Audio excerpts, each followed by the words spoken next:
Road మీద ఒక diamond, 2000 రూపాయల నోట్ అండ్ ఒక బిస్కెట్ 3 పడున్నాయి. ఒక కుక్క వచ్చింది. 3 వాసన చూసి బిస్కెట్ ఒకటే తీసుకుని వెళ్ళిపోయింది. తర్వాత ఒక ముష్టివాడు వచ్చాడు.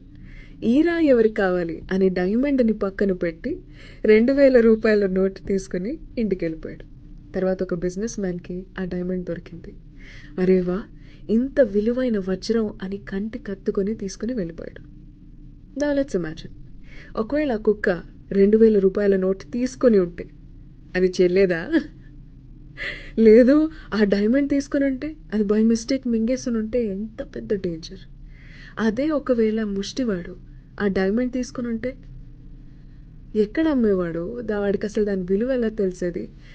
అసలు పోలీసులు ఎవరైనా పట్టుకుని ఉంటే అనవసరమైన కాంప్లికేషన్స్. మంచి పని అయింది, 2000 రూపాయల నోటు తీసుకున్నాడు. ఒక్కరోజైనా కడుపు నిండా భోంచేసి ఉంటాడు.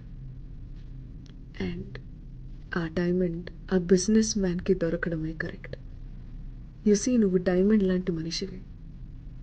ఎవరెవరో నేను రిజెక్ట్ చేస్తుంటే నువ్వెందుకు హర్ట్ అవుతున్నావు? నీ విలువ తెలిసిన మనిషి నిన్ను ఎంచుకుంటారు, కళ్ళ కత్తుకొని తీసుకుంటారు.